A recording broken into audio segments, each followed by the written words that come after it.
শহরের ব্যস্ত জীবনে আমরা সবাই খুঁজি এক টুকরো শান্তি। সেই শান্তি লুকিয়ে আছে মাটির গন্ধে, ধানের শীষে, কৃষকের ঘামে আর শিকড়ের টানে। তাই সেন্ট্রাল কলোনির এবারের পুজোর থিম মাটির টান। তাহলে চলুন সকলে মিলে ঘুরে আসা যাক পুজো মণ্ডপ থেকে।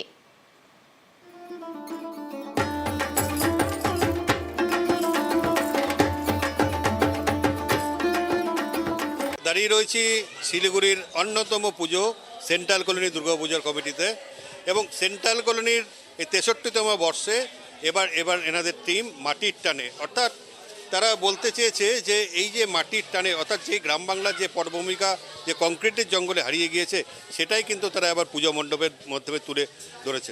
এই পুজো মণ্ডপে মূলত 3টি ভাগ। একটি যে আমরা যে ভাগটা দাঁড়িয়ে রয়েছি সেই ভাগটাতে পরিষ্কারভাবে দেখা যাচ্ছে, এবং সমস্তটাই কিন্তু সেই মাটির টানে আমরা দেখতে পাচ্ছি দোকার মুখে যে ওই ধানের তুষ এবং খড় দিয়ে বিভিন্ন রকম কারুকার্য করে সাজিয়ে তোলা হয়েছে, এবং দেওয়ালগুলোতে যে পটচিত্র, সেই পটচিত্রগুলো রয়েছে, যেমন তার মধ্যে লেখা আছে জন্ম মোদের এই মাটিতেই, মাটির প্রতি সার্থকতা এই মাটিতেই, মায়ের স্নেহ বিশ্ব মায়ের আঁচল পাতা। এবং ধীরে ধীরে আমরা যদি ভেতরের দিকে প্রবেশ করি, অর্থাৎ এই পুজো মণ্ডপের দ্বিতীয় ভাগে সেখানে কিন্তু আমরা দেখতে পাচ্ছি বিভিন্ন রকম যে গ্রাম বাংলার মানুষের যে ছবি, সেই ছবিটা কিন্তু তারা মূর্তির মাধ্যমে তুলে ধরেছে, এবং সমস্ত কারুকার্যগুলো রয়েছে বাঁশের মাধ্যমে। এই যে লাইটগুলো জ্বলছে, লাইটগুলো কিন্তু বাঁশের ছোট্ট ছোট্ট করে খাঁচা করে তার মধ্যে লাইট দিয়ে দেওয়া হয়েছে, এবং বিভিন্ন যে মূর্তিগুলো আছে সেগুলোই কিন্তু এক একটা করে এই যে এই পাশ দিয়ে যেটা দেখতে পাচ্ছি, যেখানে ধান, অর্থাৎ ধানের বীজ, সেগুলো বীজগুলো রয়েছে, এবং কৃষকরা কিভাবে চাষ করে সেগুলোও কিন্তু এর মাধ্যমে তুলে ধরা হয়েছে।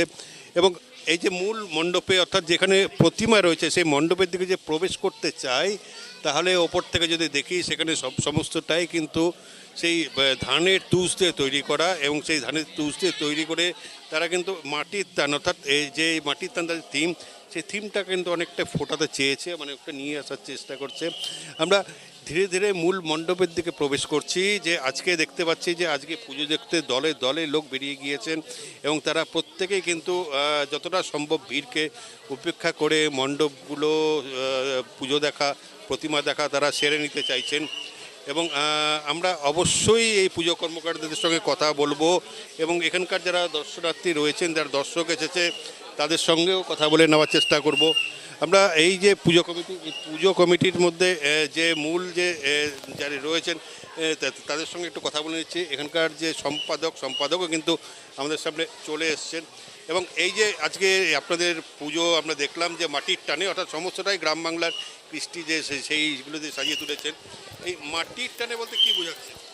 মাটির টানে এবছরের থিমটা করার উদ্দেশ্য যে কারণ যে কৃষকরা তাদের কৃষিকাজে দিন দিন উৎসাহ হারিয়ে ফেলছে, কৃষি জমি দিন দিন কমে যাচ্ছে, কংক্রিটের জঙ্গল মাথা চারা দিয়ে উঠছে, সেই জায়গাটা এই বছর এই জন্য আমরা থিমটা করেছি যে কৃষকদের উদ্দেশ্যে বার্তা দেওয়ার জন্যে যে কৃষিকাজ যেমন প্রয়োজন আছে, যে আমাদের ফসল ফলানোর জন্য কৃষকদেরও যেমন প্রয়োজন আছে, সেই জায়গাতে মানে বাসস্থানের জন্য আমাদের কংক্রিটের ব্যাপারটাও আছে, কিন্তু সে মানে কৃষিকাজটা অনেক বেশি জরুরি। সেই জন্য আমরা কৃষকদের উদ্দেশ্যে বার্তা দেওয়া, প্লাস পরবর্তী প্রজন্ম যে কৃষকদের, তারা কৃষিকাজে অনীহা প্রকাশ করছে, দিন দিন তারা অন্য প্রফেশনে চলে যাচ্ছে, সেই জায়গাটা থেকে আমরা এই বার্তাটা দিতে চাই যে কৃষকদের উদ্দেশ্যে।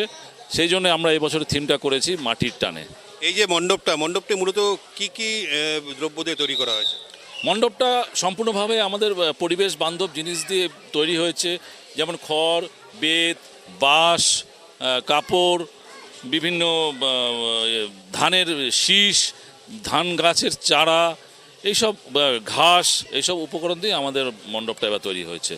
যেমন একদম পরিষ্কার যে কথাটা পরিষ্কার বললো যে কংক্রিটের জঙ্গলে যে সংস্কৃতি, গ্রামের যে সংস্কৃতি, বাংলার যে সংস্কৃতি যেটা হারিয়ে যাচ্ছে, সেটাই কিন্তু এবার তারা পুজো মণ্ডপের মধ্যে তুলে ধরেছেন। আমরা ইতিমধ্যে কিন্তু যে প্রতিমা, মূল মণ্ডপের যে প্রতিমা, সেই প্রতিমার দিকে আমরা যাচ্ছি, এবং যারা দর্শক দেখছেন তাদেরকেও কিন্তু সেটা দেখানোর চেষ্টা করছি যে এই যে মণ্ডপ যে প্রতিমাটাও কিন্তু একটু অদ্ভুত, এবং সব জায়গায় যেখানে যাচ্ছি পুজো মণ্ডপের ধোনার থেকে প্রতিমা পর্যন্ত সব জায়গায় কিন্তু ধানের শীষটা রয়েছে, অর্থাৎ ধীরে ধীরে গ্রাম বাংলার যে সংস্কৃতি, এই সংস্কৃতিটা কংক্রিটের জঙ্গলে হারিয়ে যাচ্ছে, সেইটাই কিন্তু তারা এখানে তুলে ধরার চেষ্টা করেছে। এবং এই যে মূল মণ্ডপ, অর্থাৎ যেখানকার প্রতিমাগুলো রয়েছে, প্রতিমাগুলোর পিছন দিকে আমরা দেখতে পারি কিন্তু বিভিন্ন রকম পাখা, যে হাত পাখাগুলো হারিয়ে গিয়েছে। অর্থাৎ এই পাখাগুলোর একটা বৈশিষ্ট্য হচ্ছে এগুলো কিন্তু বর্ধমান বা বীরভূম দিকেই দেখা যায়, উত্তরবঙ্গে এই ধরনের পাখাগুলো দেখা যায় না। এবং মূলত কৃষকরা এবং গ্রামের লোকরা এই ধরনের এই হাত পাখাগুলো ইউজ করে, প্রতিমার মধ্যেও সেগুলো কিন্তু সমস্তটাই বিদ্যমান। আমরা ধীরে ধীরে যাব যে দর্শকদের কাছে এবং তাদের যে প্রতিক্রিয়া, সেই প্রতিক্রিয়াটা আমরা জেনে নেওয়ার চেষ্টা করব বিভিন্নভাবে, যে আজকের এই পুজোর দিনে আনন্দ উৎসবে তারা কতটা মুখরিত হয়েছেন এবং এই পুজো মণ্ডপ দেখে তারা কতটা কি বুঝতে পারলেন, এবং তারা এখানকার যে পুজো কমিটি যেটা জানাচ্ছিলেন, যে বার্তাটা দিতে চেয়েছেন সমাজকে, সেই সমাজের মধ্যে থেকে তারা কতটাই বা তারা জানতে চেয়েছেন। আমরা ধীরে ধীরে যে কথা বলছি, যে আজকে এই পুজো দেখে কেমন লাগবে? খুবই সুন্দর লাগছে, ভালো লাগছে। সব থেকে যেটা আজকে মাটির টানে গ্রাম বাংলার পটভূমিটা তুলে ধরেছে, সেটা দেখে কি মনে হলো?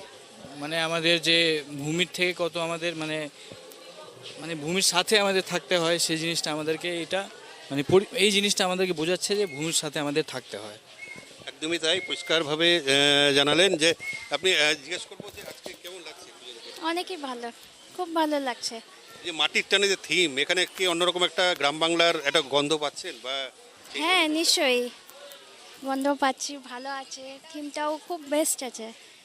এটা দেখে আমরা একটু ইন্সপায়ারও হব। যেমন অনেকেই এখন যা লাইফস্টাইল আছে, সে আমাদের ওই দিকে নজরটাই যায় না, কিন্তু এইসব দেখলে এখনকার যে জেনারেশন আছে সেরা ভালো করে সব দেখবে, বুঝবে, জানবে, ব্যাস এতটুকুই। কতগুলো পুজো দেখা হলো? এইটাই ফার্স্ট। মানে ফার্স্ট সেন্টার কলোনি দিয়ে শুরু করতে হবে? হ্যাঁ ফার্স্ট, আমি এইটাই বলবো সবাইকে, এখান থেকেই শুরু করেন। একদমই তাই, যিনি জানালেন যে সেন্ট্রাল কলোনিতে শুরু করেছেন এবং ধীরে ধীরে অন্য মণ্ডপগুলোর দিকে যাবেন। আমরা অন্যান্য যারা দর্শক আছে তাদের দিকেও আমরা কথা বলে নেওয়ার চেষ্টা করব এবং বিভিন্ন লোকজন যারা এসছেন তাদের সঙ্গেও আমরা কথা বলবো। আমরা দেখতে পাচ্ছি ইতিমধ্যে কিন্তু অনেক বয়স্ক মহিলা তারাও কিন্তু এখানে এসেছেন, যে সেন্ট্রাল কলোনি পুজোতে তাদের দেখা চাই। এবং আমরা একজনকে পেয়ে গেছি। আজকে এই যে মাটির টানে সেন্ট্রাল কলোনির এই যে মণ্ডপ, অভিনব একটা চিন্তাধারা, কেমন লাগছে? খুব ভালো লাগছে। আমাদের এই মাটির টানে পশ্চিমবঙ্গের তো আমাদের বাংলা সংস্কৃতি, মূলত গ্রাম বাংলা সংস্কৃতিকে এরা তুলে এনেছে। এটা দেখে খুব ভালো লাগলো যে অনেক জায়গাতে শুধু মন্দির বা ওই ধরনের কনসেপ্ট, কিন্তু এখানকার যে কনসেপ্টটা তা খুব ভালো কনসেপ্ট লাগলো। বিশেষ করে কংক্রিটের জঙ্গলে যখন সমস্যাটা হারিয়ে যাচ্ছে, সব ফ্ল্যাট বাড়ি হয়ে যাচ্ছে। আর শিলিগুড়ির মানুষ তো সবুজ দেখতেই পায় না, শিলিগুড়ি থেকে 10-12 কিলোমিটার দূরে গিয়ে তখন সবুজের দেখা মেলে। আর এখানে এরা মণ্ডপটাকেই তুলে নিয়ে এসছে, এত সুন্দর এদের ধারণাটা, এটা আমার খুব ভালো লেগেছে। এবং সবুজ এবং আমাদের প্রকৃতিকে রক্ষা করা এবং আমাদের সেই চলবেই, মানে মানুষ নগরায়ন যত হবে মানুষের তো সমস্যা বাড়বেই এবং এইটা হবে, মানুষের জনসংখ্যা বাড়ছে, তার সাথেও যে প্রকৃতিকে ধরে রাখা এবং এই সুন্দরভাবে একটা কনসেপ্ট আমাদের গ্রাম বাংলার যে সংস্কৃতিকে তুলে আনা, এটা খুবই ভালো লাগলো। একদমই, যে গ্রাম বাংলাকে শহরের মধ্যে নিয়ে এসে হাজির করা, এটা কিন্তু সেন্ট্রাল কলোনির একটা অভিনব প্রচেষ্টা এবং সেই প্রচেষ্টাকে কিন্তু সবাই সাধুবাদ জানিয়েছে। যে যখন কংক্রিটের জঙ্গলে আমরা সমস্ত গ্রাম বাংলাকে ভুলতে চলেছি, বিশেষ করে যেই জমিতে আজকে চাষবাস হতো, যেখানে ফসল ফলতো, কৃষকরা কীভাবে কাজ করতো, সেটা জন্য কি তারা ভুলে যেতে বসেছে। সেই সমস্তটা কিছু কিন্তু আজকের এই সেন্ট্রাল কলোনি দুর্গাপূজা কমিটির পুজো মণ্ডপে আমরা দেখতে পেলাম। এবং এই যে সেন্ট্রাল কলোনি, জানিয়ে রাখি যে শুধু শিলিগুড়ি নয়, উত্তরবঙ্গের মধ্যে বিশিষ্ট পুজোগুলোর মধ্যে অন্যতম এই সেন্ট্রাল কলোনি। প্রত্যেকবারই কিন্তু এরা সেরার দাবিদার রাখে, এবারও তারা সেরার দাবি নিয়েই কিন্তু এই মণ্ডপটি তৈরি করেছেন।